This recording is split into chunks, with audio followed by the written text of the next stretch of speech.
My stepdaughter thinks she's a real vampire. I know my wife meant well. Her daughter wouldn't eat, so my wife just came up with a harmless little lie. She told her daughter that she was a vampire, and that they needed protein. I can't tell you why the girl wouldn't accept that humans need protein anyway, but she's a child. They're not smart. The problem is that I now have a stepdaughter who thinks she's a bloodsucker, and I really don't like the way she's been looking at my dog. I married my wife a year ago, and now have a 5-year-old stepdaughter. Before we got married, the three of us went out to dinner, and my now stepdaughter got to eat steak. At the end of the meal, she started licking the meat juice from her plate. I told her to stop, but my now wife told me to let her be. Later that night, my wife explained to me that my stepdaughter has had problems in the past with picky eating. My wife was worried that she wasn't getting enough protein, and decided on a creative way to explain the importance of getting enough protein to her daughter. Specifically, she decided to tell my stepdaughter that they were vampires and that she would perish if she didn't get enough blood. Because my stepdaughter is a child, she believed my wife and started eating whatever meat was put in front of her. My wife was also able to use the vampire thing to convince her to eat tomatoes, beets, and other red vegetables. I thought this seemed cute and creative until today, when my stepdaughter got suspended from kindergarten. She bit another child on the neck, apparently in an attempt to drink his blood.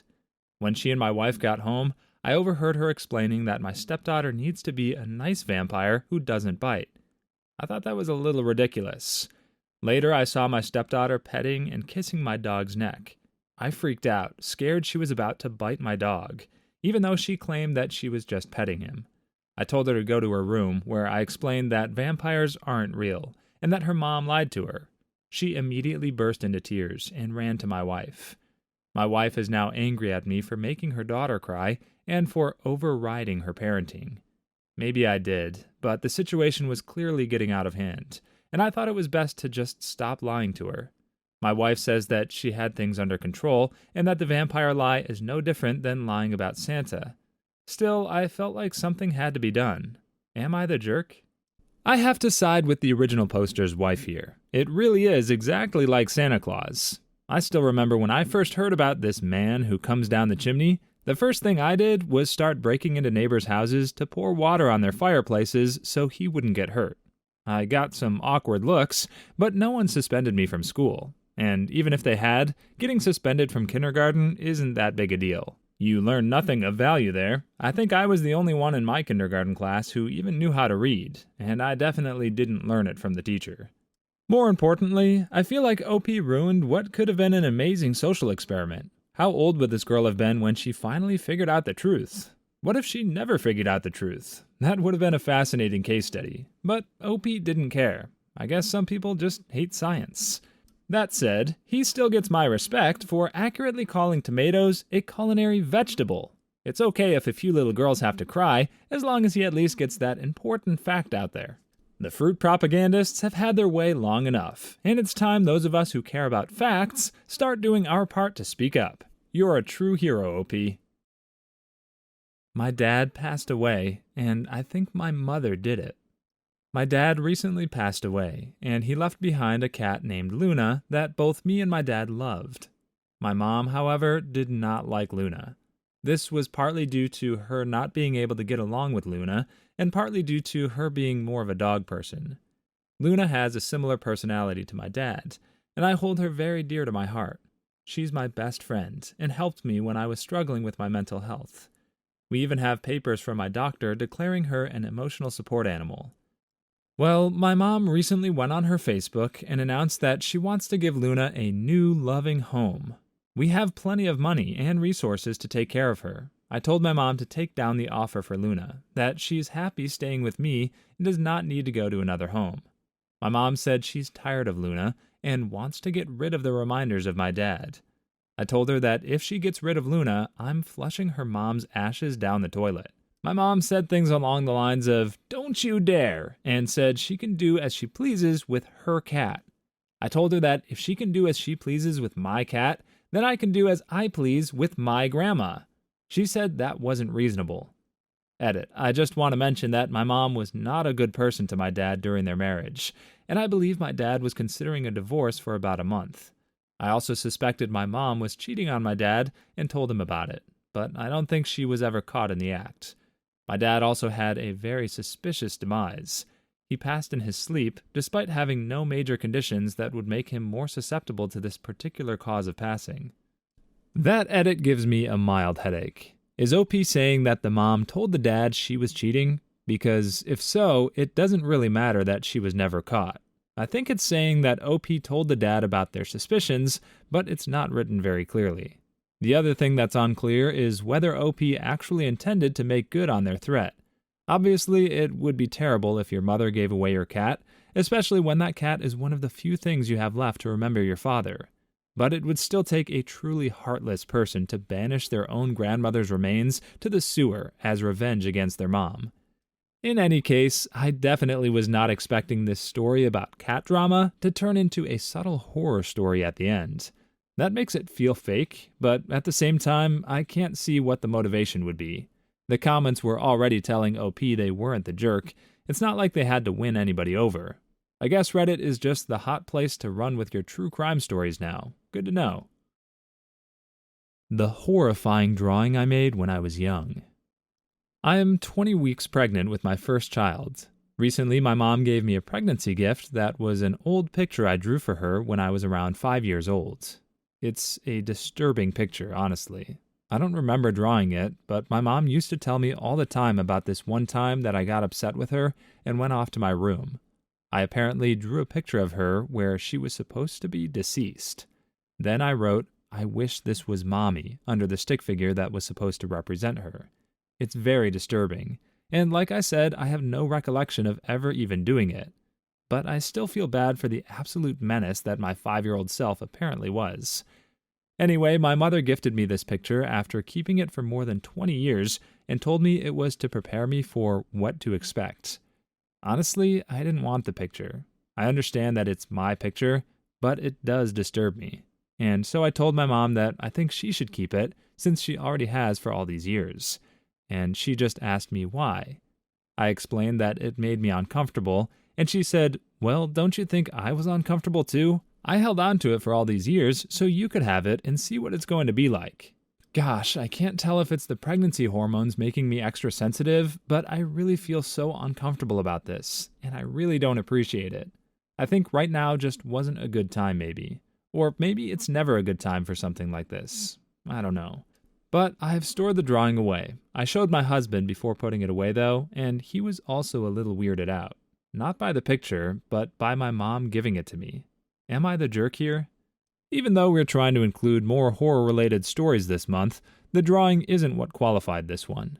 In fact, I think OP is over-exaggerating a little when she constantly talks about how disturbing it is. A lot of kids don't really understand the concept of permanent loss.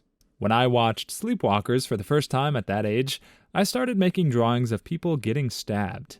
It didn't mean anything. It's not like I grew up to actually do those things. Who has that kind of energy? Even the thought of leaving the house to look for victims makes me tired. No, the real creep in this story is the mother. What kind of person is so insanely evil and petty that they hold on to a drawing they hate for more than 20 years just so they can rub it in the face of someone who's long forgotten about it? That's such a crazy grudge to hold against your own child. The husband is right to be weirded out. There's something almost unnerving about someone who can quietly await their revenge for decades without anyone knowing. I'd worry about what other unsettled scores the mother might be waiting to get revenge for. If you made it this far in the video, consider liking and subscribing for more videos coming. My children are terrified of my husband, and now I know why. Let's get one thing out of the way right off the bat. I and my husband both love superhero movies and other traditionally geeky things. That's actually the entire reason we started dating. We both like comics, superhero movies, video games, etc. He gave me a limited edition Batman Who Laughs statue this year for our anniversary. Our 6-year-old daughter and 4-year-old son both like to have movie nights with us. We let them choose whatever movie their heart so desires out of the ones that we own, and we watch it together as a family. This past movie night, they both decided on Barbie Swan Lake, and my husband spent most of the time huffing and puffing, just showing general displeasure. Our kids tried to enjoy it, but after the movie, they apologized to their dad for picking something he didn't like before scrambling off to bed. I asked him what was wrong, trying to see if he didn't want to watch one of the old Barbie movies or if he was just upset because of work today. That's when he suddenly turned around and harshly asked, "When are we going to have them start watching good movies, like Avengers, or heck, even Justice League?" I attempted to joke like we usually do, saying, "I thought we didn't talk about Justice League." I tried to say this with obvious amusement, even chuckling slightly. Now, I know this might have made it seem like I was uncaring of his opinion, but I don't think it warranted his next response. He said, "They are old enough to sit down and watch these far better movies than whatever trash you grew up with." I'll admit, I kind of froze at that. He had never said such things about my childhood movies, and I was taken aback by it. I tried explaining to him that I'd rather they choose to watch the movies as they please, letting them make their own choices about whether or not they'd like to watch these things, the same way I give them free choice over whether they would like to read my comics or not. The only ones off limits are the disturbing, scary, or adultish ones. Or the same way I give them free choice over whether or not they'd like to play some of my video games with me. My son and I have a shared Minecraft world, while my daughter and I play Animal Crossing. My husband doesn't let them borrow his comics, often telling them off for even asking, and he refuses to play games with them. He said that he'd rather have something in common with his kids other than just a bloodline. But I responded by saying that I'd rather they discover what they like on their own and in their own time. So please, put me in my place if I'm wrong. Am I the jerk? Update. To say that I'm angry is an understatement. I'm writing this from my son's room after he woke up screaming from a nightmare that he refuses to tell me about. There were no horror games today. I'll wait until my daughter's at school and my son is at daycare, and then I'm kicking my husband out. My children are afraid, and their fear overrides my fear of confrontation. My son's eyes keep darting towards our bedroom door. That's how I can tell. Naturally, I'm not divorcing him. I'm putting distance between him and my kids. If he can't apologize to them for his treatment of their interests and refuses to talk about it, then divorce may be something we have to consider. I don't like having to consider it by any means, but I'd rather my kids sadly have divorced parents than grow up like me. Since you're just hearing this story as written, you'll probably need some explanation for OP's edit. While she originally said that her husband refused to play video games with the kids, she revealed in the comments that this turned out not to be true. He apparently played horror games with them while she was at work, and she didn't approve. But her edit implies that he didn't do that on the day of her son's nightmare, which opens up the question of how her husband spooked the kids so badly. I get her concern, but if the son had a bad dream about his father, it could easily just be because the man's a jerk. I understand why he doesn't want to watch Barbie Swan Lake. Swans are jerks. If they had to pick a Barbie movie, they could have at least picked The Great Puppy Adventure, or even Barbie and Her Sister's Puppy Chase, since the husband is such an action fan, and the horror games might still be affecting the son's dreams even if they didn't play on that particular day.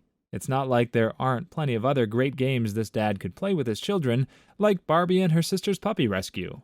It sounds like this guy's just not that interested in having kids. He wants to do whatever he wants to do, while the kids just happen to come along for the ride. And that's unfortunately not much of a horror story. If anything, the real horror story is how common parents like this are. So let's move on, before everyone's Spooktober is riddled with angst. He admitted he was a stalker on our first date. I went on a date with a guy last week. Just a first date, out for drinks. We were joking about being true crime fans, and kind of paranoid people in funny little ways, and how one time I climbed on the table in an Airbnb to find what I thought was a hidden camera with a blinking red light, but it ended up just being a ventilation fan. Then he told me a story about how he felt like his last girlfriend and his brother were sleeping together, and how even though both of them denied it, he put a GPS tag on his now ex's car and confirmed his suspicions. But he didn't tell them how he found out. I was super freaked out hearing that.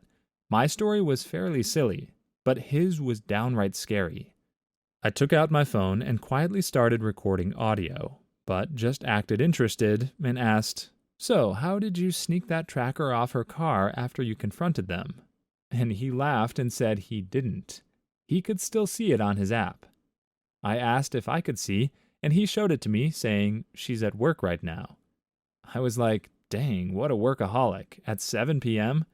Then I changed the subject. We ended up talking about other stuff for a while, but I was looking for a way out of the conversation. I texted my mom saying I was on a date with someone who was scaring me, and I needed an excuse to leave that wouldn't make him mad. She called me right away and said that my dad was in the hospital, that he was in critical condition, and that she was coming to get me right away. This was BS, naturally. My mom took me straight to the police station with my audio recording to file a stalking report. The police took it really seriously. They sent an officer to warn the girl at her workplace, which I knew the location of since the guy had shown me her location and said she was at work. They also inspected the car for a tracker. Well, it got back to my date pretty quickly because the girl told his brother, who she was still dating, that he was stalking her and that the police found a GPS tag on her car. So the brother confronted him. That's when he started blowing up my phone. Luckily, he only had my dating app profile and not my actual number. He called me a narc and said that he only did it because this girl was going to marry him and then went behind his back to sleep with his brother, and he had to know. I reported his profile to the app and then brought the messages to the police station to see if I could file for a protective order. It turned out that I couldn't without revealing my full legal name, which I decided not to do since I have a very unique name and he only knew me by a westernized nickname I used that's based on my middle name. I also found out that he was arrested later that same night. But I'm feeling a little guilty. I mean, of course it was messed up for him to be stalking someone, but I guess I can also kind of see how he would have wanted to if his brother was sleeping with his long-term girlfriend. I also don't have the best view of the police, so I feel a little weird having narked to them. Am I the jerk for having reported that? Obviously, this OP is not the jerk. There's one guy in the bottom of the comments saying the girl deserved to be stalked because she's a cheater. But as much as Reddit usually celebrates anything terrible happening to a cheater, they came to their senses this time. I do understand the guy wanted proof, and paranoia can lead you to do some crazy things. I can be understanding in some really extreme cases, but only when I'm able to at least halfway believe that the person in question understands what they did wrong. From OP's story, it sounds like this guy has no remorse whatsoever. It would be crazy for OP to keep dating him with any expectation that he'll respect her boundaries if he doesn't feel like it. But the real scary part of this story isn't that she dated a stalker. The scary part is how easy stories like this are to find. When we decided to start featuring scarier stories in the lead up to Halloween, I knew immediately that I could just look for anything written by a woman and come up with a pretty good chance of finding something creepy. It really shouldn't be that way. What do you think? Should she have confronted him directly instead of going to the police, or did OP make the right call on this one? Let us know in the comments how you'd handle a situation like this. Please leave your stories in the comments. I'd love to make a video of them in the future. Also, don't forget to like and subscribe.